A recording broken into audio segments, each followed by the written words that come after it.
Dans cette vidéo, je veux parler avec toi de trahison. Parce qu'à chaque fois que quelqu'un veut faire quelque chose en Afrique, malheureusement, il y a souvent un frère africain qui est prêt à tout pour lui mettre les bâtons dans les roues, pour briser complètement son projet. Dans cette vidéo, on va s'appuyer sur deux exemples très célèbres et malheureusement dramatiques et tragiques. Celui de Thomas Sankara avec le traître qu'il a trahi et celui de Patrice Emery Lumumba avec le traître qu'il a trahi. C'est parti!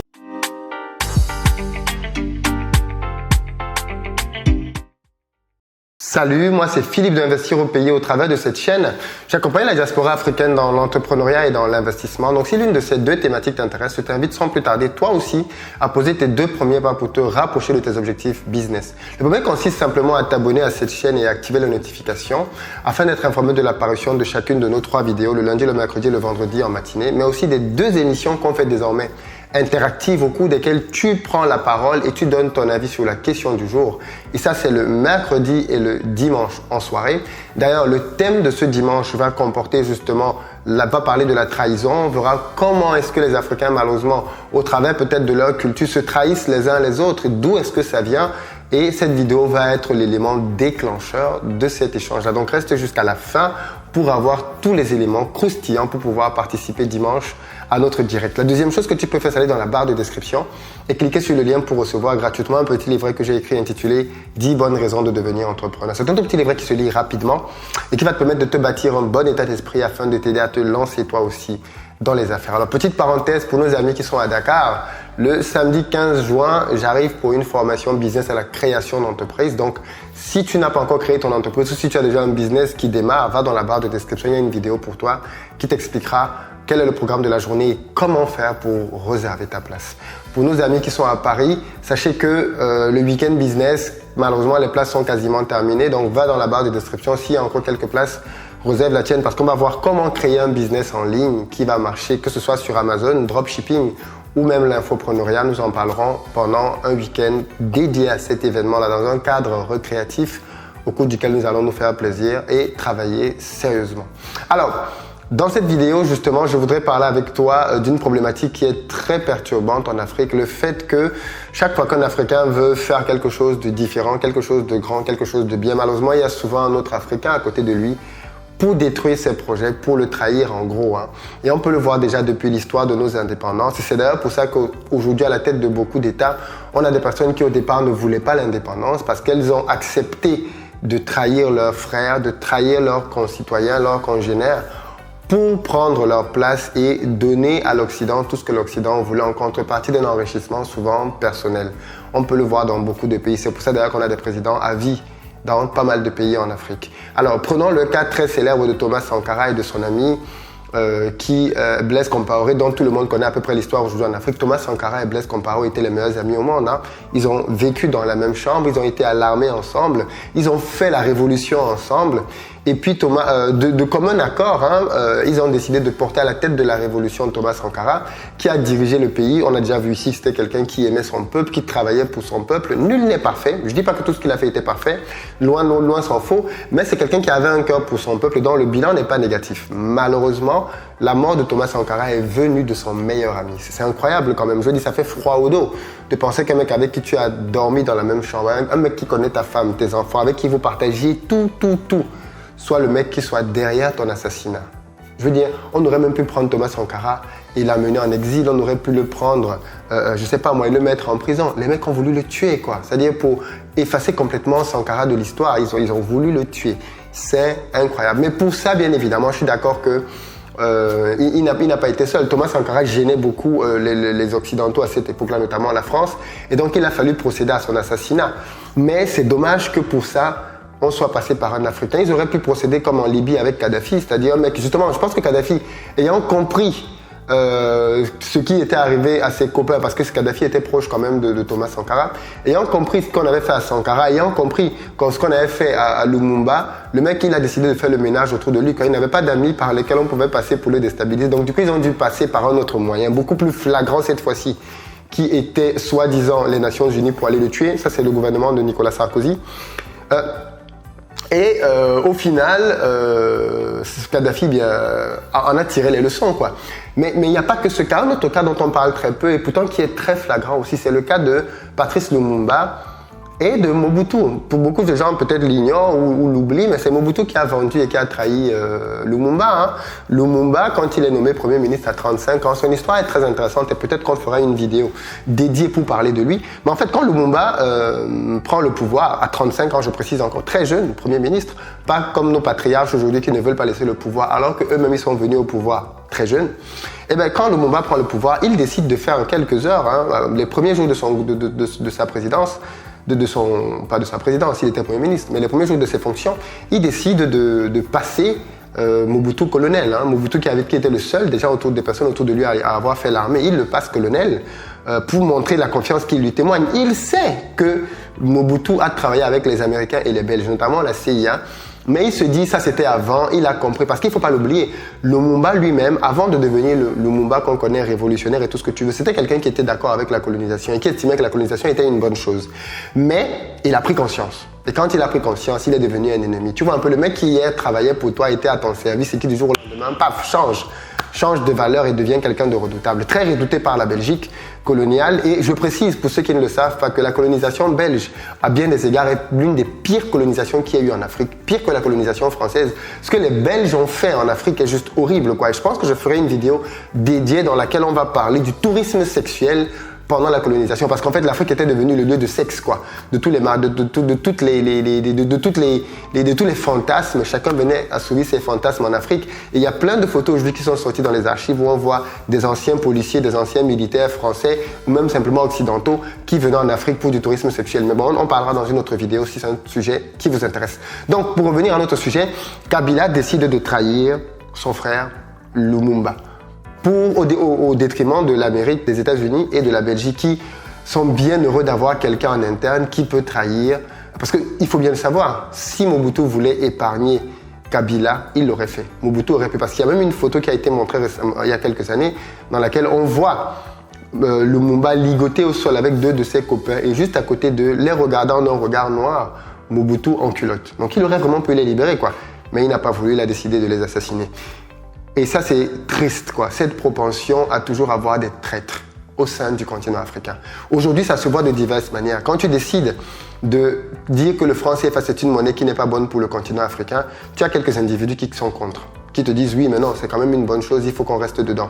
Tu as des gens aujourd'hui, ils voient bien qu'il y a un président, un dictateur qui est au pouvoir depuis X nombre d'années, et quand tu dis qu'il faut le changer, ils te disent non. Non, non, ils pensent que ce président-là doit rester là. Ils disent qu'il ne faut pas que ce soit quelqu'un d'une autre ethnie qui vienne au pouvoir. C'est-à-dire que pour eux, quand ils voient leur quotidien, il n'y a rien qui leur suscite de l'espoir. Hein, parce que quand ils voient leur quotidien, eh ben, ils n'ont pas d'eau, ils n'ont pas d'électricité chez eux, ils vivent dans le noir, les délestages en permanence.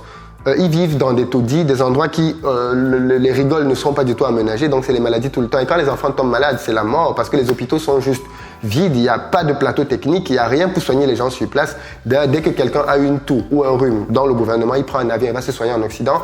Ils ont rien fait sur place, et pourtant cette population-là, pour certains d'entre eux, continue à dire qu'il faut qu'il reste au pouvoir. C'est de la sorcellerie, c'est de l'endoctrinement, je ne sais pas comment tu peux appeler ça, mais pourtant c'est dans cet état que beaucoup de personnes en Afrique sont. Ce qui me choque, c'est quand ce genre de discours viennent de jeunes, et parfois même de jeunes diplômés. Là tu te dis, waouh, on va où, quoi? Il n'y a plus d'espoir. Comment quelqu'un qui a fait des études, bac plus 5, bac plus tout ce que tu veux, peut encore ne pas raisonner comme ça? C'est là que tu te rends compte que les études ne veulent pas dire l'intelligence. Le diplôme ne veut pas dire qu'on a compris les choses. On peut être bien diplômé et être vide intellectuellement, n'avoir aucune substance intellectuelle. Et c'est le cas de beaucoup, malheureusement, de diplômés africains. Le mec a des diplômes, mais il n'a rien compris à la vie, quoi. Il a juste compris, il a la tête pleine, mais le cœur vide, alors que c'est un alliage de la tête et du cœur qui forme un homme, qui forme une femme. Ils veulent juste manger. Et parce qu'ils ne veulent que manger, ils sont prêts à brader leur pays. Mais comment expliquer que Lumumba ou même Sankara sont en train de travailler pour le peuple à établir un système dans lequel le pauvre du village va pouvoir s'en sortir? Je rappelle que quand vous allez en Afrique, dans les villages, vous voyez ce qu'on appelle la pauvreté. Parce que quand vous allez en ville, vous avez le sentiment que bon, l'Afrique s'en sort un peu. Non, c'est pas ça la vraie Afrique. Hein. La vraie Afrique, c'est dans les villages. Va dans les villages, là où les gens habitent dans des huttes, là où les gens habitent dans des cases, là où quand il pleut, toute la pluie est dans la maison. Là où quand il y a un vent, on prie pour que la maison ne s'abatte pas complètement. Voilà le quotidien de beaucoup d'Africains. Là où les enfants ne vont pas à l'école, là où il n'y a pas d'eau, les gens boivent l'eau du marigot, les gens boivent l'eau des flaques. Dans le nord, dans certains pays, il fait tellement chaud que quand il pleut, les gens boivent l'eau dans les flaques au sol. Voilà la réalité dans beaucoup de pays. Je parle du Cameroun, je parle de la Côte d'Ivoire, je veux dire, c'est pas le propre de juste quelques petits pays, Niger, Tchad, non. C'est le propre de beaucoup de pays en Afrique. Une misère que tu n'imagines même pas et qui est voilée par quelques autoroutes, par quelques immeubles, par quelques buildings et par quelques personnes qui touchent 500 000, 1000 euros à la fin du mois. On pense que l'Afrique est en train de se développer. Il y a énormément à faire dans l'arrière-pays. Et c'est là que tu vois le vrai niveau d'un pays. Quand tu veux savoir que la France est développée, va en campagne. Je n'ai pas encore vu une route. J'habite depuis plus de 10 ans en France. Je n'ai jamais vu une route non goudronnée en France. Je suis allé dans des villages. Je suis allé au fin fond de la Bretagne. Je suis allé dans des endroits impensables parce que j'aime bien bouger, moi. Il y avait des routes partout. Des routes qui entrent même chez les gens. Il y a de la route partout. Ben, essaie de faire ça en Afrique. Les gens se pavanent et se vendent parce qu'on a fait une autoroute, parce qu'on a fait un pont. Mais va dans l'arrière-pays, bon sang. Ceux qui sont là-bas, ce n'est pas des étrangers. Ce sont les gens du même pays que toi. Va voir quel est leur quotidien et tu vas te rendre compte de la misère qui règne réellement dans ton pays.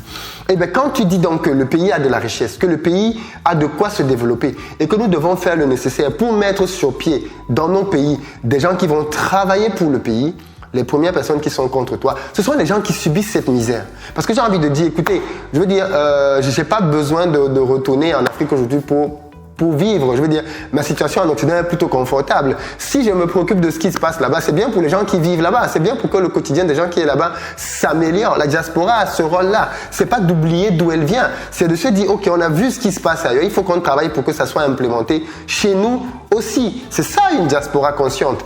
Moi, je connais beaucoup de gens qui font voyager des gens de leur famille, et même des gens qui ne sont pas de leur famille, qui ont un potentiel. Ils pensent que tu peux réussir dans la vie, tu es intelligent et sérieux, il finance tes études, tu arrives en Europe, il te prend en charge parce qu'il veut juste que des personnes émergent. Il veut que la situation du continent s'améliore. Chacun à son niveau essaie de faire quelque chose.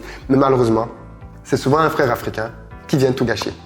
C'est souvent un frère africain qui vient tout détruire, qui vient te dire ça ne sert à rien de faire ça, qui vient te dire que tu perds ton temps, qui vient te dire que pour lui, il faut que ce système-là perdure. Alors généralement, il y a deux cas et deux catégories de personnes qui défendent ces systèmes que je trouve juste impardonnables.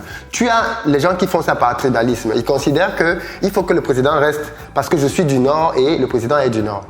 Parce que je suis du Sud et il faut que le président reste parce qu'il est du Sud. Et pourtant, lui-même, quand son enfant finit d'étudier, son enfant n'a pas de travail. Lui-même, il va faire le porte-à-porte. C'est-à-dire, j'ai vu des situations tellement humiliante en Afrique. Il va faire du porte-à-porte pour aller demander le travail pour ses enfants à des anciens camarades, à des anciennes collègues ou à des personnes de la même tribu qui sont ministres. Va devant la maison d'un ministre en Afrique. On te dit que les gens font la queue de 6h à 14h pour voir le ministre. Et quand le ministre sort, et avec quel mépris il les traite, il leur dit « Ok, on verra ». Et au final, il ne fait rien pour toi. Ton enfant est toujours là dans la souffrance. Mais tu continues de dire qu'il faut que ce gouvernement reste. Quand tu as ton frère, ton cousin qui est de la diaspora, qui essaie de lancer un projet en Afrique pour ton bien, pour améliorer le quotidien des gens en Afrique, tu es le premier à souhaiter que ce business-là échoue. Parce que tu ne veux pas que ton frère ou ton cousin puisse réussir quelque chose dans la vie. Tu fais tout ce que tu peux pour que ton frère échoue. Mais bon sang, c'est comme on dit, c'est comme je sais pas moi, le singe qui scie la branche sur laquelle il est assis. Tu vas tomber le premier, tu ne fais du mal qu'à toi-même. Et cette jalousie-là, justement, elle n'est pas qu'au niveau politique, elle est à tous les niveaux dans la société. Quand il y a une sorte de réussite, quand il y a un semblant de chose qui veut marcher un peu pour toi, malheureusement, c'est un frère, c'est un cousin, c'est un ami qui est le premier à te souhaiter le pire, le malheur pour que toutes tes activités échouent. Et ça, c'est vraiment déplorable. Mais mon message pour les autres, pour ceux qui sont positifs, pour ceux qui veulent que les choses changent, c'est persévérant. Continuons. L'histoire nous donnera raison. Ne permettons pas que cette bande de personnes qui aujourd'hui sont juste dans l'inconscience et dans l'ignorance, c'est comme ça que je les considère, nous freinent dans nos actions. Ce n'est pas parce que j'ai été arnaqué par une ou deux personnes que je dois arrêter mes activités. Non, je ferai sans eux, c'est tout. Je les élimine du process et je continue. Quitte à ce que je change de pays, je vais dans un autre pays, mais personne n'arrêtera ma volonté de travailler à l'émergence du continent africain. Et personne ne doit t'arrêter dans ta volonté. Forme-toi, écarte de ton chemin les brebis galeuses et va vers l'atteinte de tes résultats. Il faut que tu puisses contribuer à rebâtir ce pays, à rebâtir ce continent, à lui redonner de l'espoir. Va jusqu'au bout de ton projet. Je veux que tu sois plus motivé que jamais, de te dire que tu n'es pas seul, de te dire que les problèmes que tu rencontres, eh bien, d'autres les ont rencontrés avant toi et les ont surmontés. Donc, il n'y a pas de raison que toi aussi tu ne les surmontes pas. Bats-toi, bats-toi, bats-toi. Je vais te donner rendez-vous ce dimanche pour qu'on en parle en direct parce que c'est un problème vraiment gênant pour beaucoup d'entre nous.